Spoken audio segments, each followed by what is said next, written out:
Okay. Any other comments, questions? So now to fulfill another promise, which is, how do you master mind-bending language? How do you make it easy and actually a fun process? Right? Believe it or not, you have the keys already to do this. And actually, Michael told you what it was. Anyone care to hazard a guess on what the secret is? Michael already told us. You go with the unconscious, absolutely right.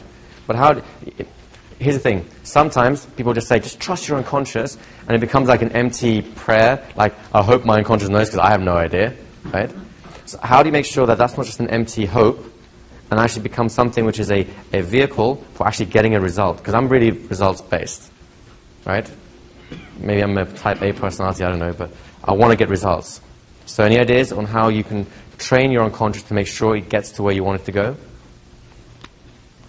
Let's see what you've been doing so far. You start with a dynamic mental imagery induction. Remember the one where you go in to a sanctuary, then you go and find a gateway, go even deeper, and you find symbols, right? Now, was it about finding symbols? Or was it what you did with the symbols that mattered, where the shift occurred? Which is it? It's what you do with the symbols. What do you do with the symbols? How do you imply meaning and you put pressure, but how do you put the pressure on? By refocusing attention on attention, right? So all you're doing is you're shifting the attention from one direction to another direction until the pressure is high enough, and you keep weaving in implications along the way that it's going to happen and that it's going to be important, and eventually it pops, right? That's kind of what we were doing. It was pretty, think about it now. In light of what you've been doing for the last day or so, that's a kind of a straightforward thing to do, right? Yes? No? In light of what you actually already achieved, that's like, oh yeah, that's like child's play. That's like drawing stick figures. I can do that. So what you do is you do the dynamic mental imagery induction, or the dynamic induction. And anyone notice how when we get to the non-awareness set, you're reading the same thing, it's just you've taken the imagery part out. Right? All you're doing is you're making them pay attention to things they weren't paying attention to before. So you're shifting attention around. You're building pressure. Anyone up here, who was it that worked with the non-awareness set yesterday? For yourself? Did you feel any pressure? Yeah. Right? But it's not like unpleasant pressure, but it's still pressure. Because what does that pressure do? It bypasses the critical factor. Right? And it also makes sure the unconscious is engaged. Because there's no pressure, the unconscious is like, oh, whatever. Now, maybe you can do it without pressure. Maybe you can get through the unconscious and get a result, but you just don't know. There's no guarantee. The pressure gets the unconscious to go like, okay, this is serious. And at the same time, it overloads the conscious factor or the critical factor, so it can't interfere, right? So really what you're doing is, you go home, you practice the dynamic induction, and you play with it because it's fun.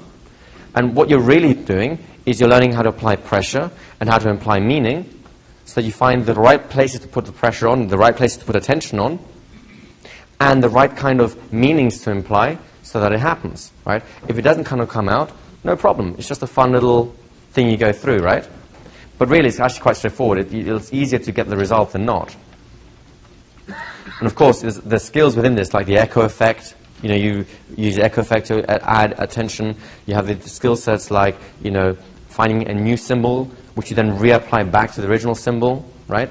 You have the idea of focusing on the original symbol from different directions whilst applying meaning. So these are the maneuvers you have to help you with that.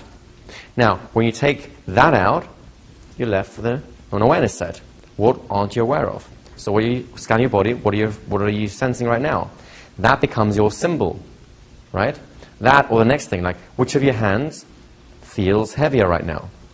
There you have your symbol. Only it's not a symbolic symbol, it's a physiological symbol, say, or a mental symbol.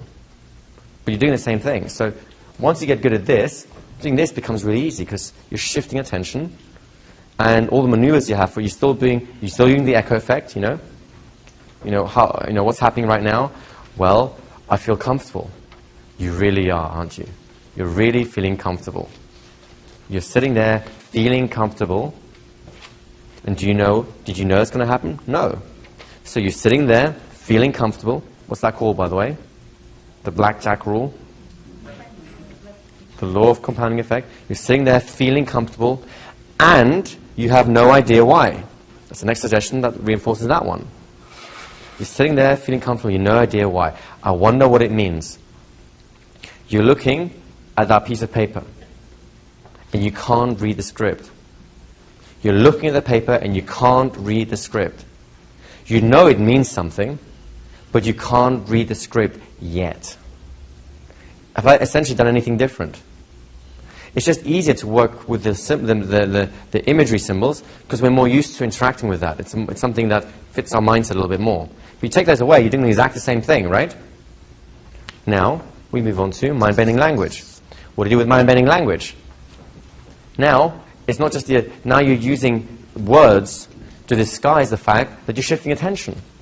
So instead of saying, that hand is really feeling comfortable, and you don't know why, you're doing the same thing, but with beliefs, really, with ideas. The cats are really fearing you. Those cats are really fearing you. Or, in another sense, those cats are high-fiving. A high-fiving cat. Can you? If you guys can do this because you can rewind the tape. You guys just mentally rewind the tape. That's what we're doing, right? Just think about those cats. They're high-fiving you. Are you telling me you're high-fiving a cat? You're high-fiving a cat. How does it make you feel? Isn't that the same? Now, the weird thing is, what used to be a symbol, something the unconscious mind created, now becomes an actual real thing. The cat is now the symbol. So it's the same thing, really. You're just evolving it into a more conversational context. See how that works? So whether you're doing the dynamic mental imagery, the non-awareness set, do you like my 3-letter acronyms?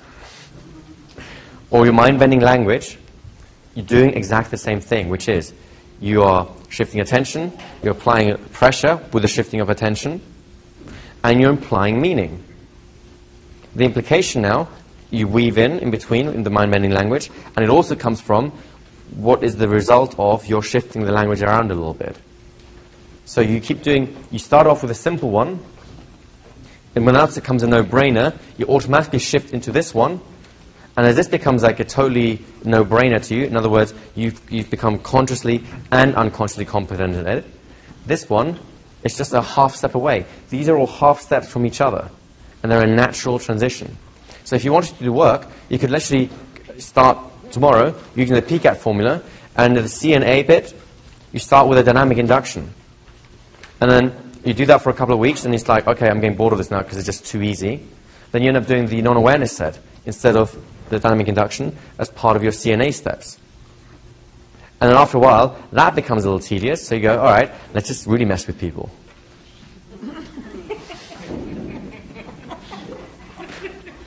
By the way, that was the mind-bending language pattern. Can you hear it now? But it wasn't really sophisticated, was it? But it's the same thing, and you can tell because of the impact it has on you. But it's simple, because all I was doing is taking your attention down one path and suddenly switching your attention somewhere else where you didn't expect it to go, and that's just opened a new possibility inside your mind. Right? It's the same as taking you down a path of finding a symbol and then finding a meaning behind that symbol that you didn't know was there.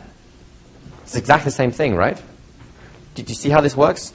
And do you see how easy your roadmap is? Your route is easy. Your route is really easy as long as you don't try and be anything in particular. You don't have to be this linguistics professor.